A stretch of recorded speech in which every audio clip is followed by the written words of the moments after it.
आज जो बाजार में गिरावट आई अनएक्सपेक्टेड आउट ऑफ सिलेबस वो आई है जापान से। और जापान को आमतौर पर जो लोग इग्नोर करते हैं उन्हें जापान वालों ने बता दिया कि देखिए हमें इग्नोर करना ठीक नहीं है, हमारे पास भी कुछ न कुछ तो ऐसा कभी न कभी तो होता है जिससे हम आप सबको हिला सकते हैं। क्या कुछ हुआ है जापान में और क्या बदलाव हुए हैं जिसकी वजह से बहुत कुछ ग्लोबल मार्केट्स में हो रहा है और हमारी कुछ कंपनियों के लिए हो सकता है, ये सारी रिसर्च लेकर हमारे साथ जुड़ चुके हैं कुशल बताइए जापान के हाल, बाकी सबके बेहाल और कंपनियों के हाल चाल। बिल्कुल सर, और यहाँ पर जो सिनेरियो बना है तो ठीक थी। हाँ, बहुत ठीक बन गई। एक मिनट पहले आपके दोनों के बोलने में तो फिर ऐसा होगा कि आप तो साथ में बोले, जब तक सुमित जी ना बोले तब तक उस पर स्टैम्प नहीं लगी। सुमित जी आपकी विशेष टिप्पणी सर। मैंने अनिल जी बहुत बढ़िया बोला, अनिल जी कोई दिक्कत ही नहीं है। कभी ऐसा लगे तो आप बीच में रुका के बोल दिया करो, अनिल जी आपने बहुत अच्छा बोला, रुकिए मेरे को बोलने दीजिए। Thank you sir. जी कुशल जी बताइए।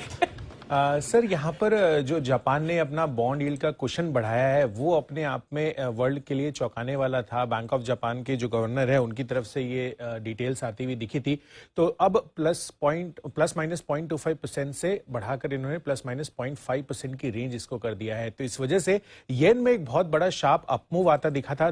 डॉलर के अगेंस्ट 2% से ज्यादा के गेन्स यहाँ पर येन के होते हुए दिखे थे, जो कि पिछले 5 महीनों में सबसे ज्यादा होते हुए दिख रहे हैं। तो डेफिनेटली येन अगर बढ़ता है तो कौन सी ऐसी भारतीय कंपनियां हैं जो कि येन में पेमेंट करती हैं और उनके लिए ऑब्वियसली ये जो अमाउंट है जो पेमेंट का वो बढ़ता हुआ नजर आएगा। तो एज ए रॉयल्टी या फिर टेक्निकल फीस आप कहें तो यहां पर 3 भारतीय कंपनियां हैं जिन पर सबसे बड़ा असर पड़ सकता है। तो मैं एनुअल रिपोर्ट्स वगैरह चेक कर रहा था तो वहां पर उनका जो भी रॉयल्टी पेमेंट था जापान की कंपनियों को, उसकी डिटेल्स है मेरे पास। सबसे पहले तो मारुति सुजुकी, जिसका डिस्कशन हम सुबह से ही कर रहे हैं, तो यहां पर FY21 में कंपनी ने नेट आय का करीबन 3.6% हिस्सा पेरेंट सुजुकी मोटोकॉर्प जापान को इन्होंने एज ए रॉयल्टी दिया था। यही नहीं, इनफैक्ट यहां पर स्टील के बाद ये दूसरा सबसे बड़ा कंपोनेंट था रॉयल्टी पेमेंट के लिहाज से।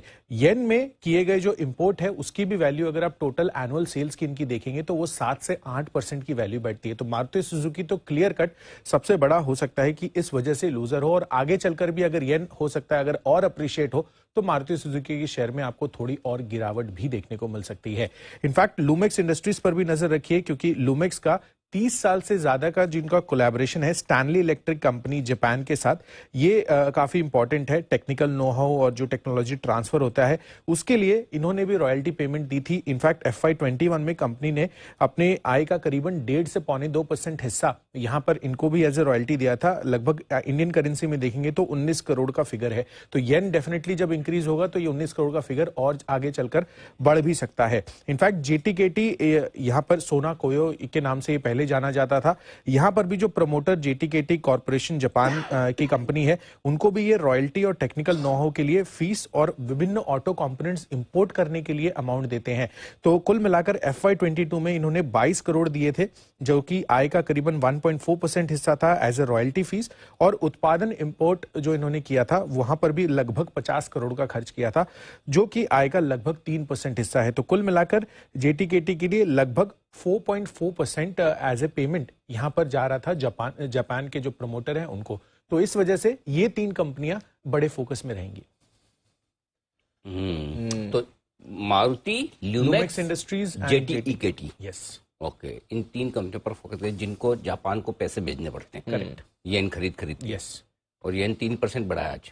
हाँ, एक ही दिन में 3%। 3%। मतलब ऐसा मोटा मोटी आप समझो ना, हमारा रुपया अब 2.5-3 रुपए बढ़े। यस, 2.5 रुपए एक दिन में अगर रुपया हमारा घट जाए बढ़ना क्या, सॉरी, घट जाए तो क्या इतनी बड़ी हेडलाइन बनेगी। वैसी हेडलाइन बनती होती है। और बॉन्ड यील्ड्स 50% बढ़ गए। हाँ, डबल हो गए, 0.2 का 0.4 सारे डेवलप देश हैं, डबल हो गया। इस हिसाब से तो हमारे मार्केट बड़े स्टेबल है, बहुत स्टेबल है सर। हमारी पॉलिसी मेकिंग, हमारे गवर्नर साहब सब चीज मतलब धैर्य से करते हैं। हमारे ट्रेडर अगर हांगकांग में रहते हो, मतलब हांगकांग ट्रेड करे तो भगवान जाने क्या हो जाए, इतना वोलेटाइल। हम कम से कम स्टेबल तो हैं।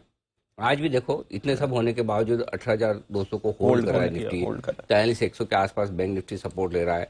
कमजोर है, पैनिक नहीं है, कम से कम इतना तो आपको दिख रहा है।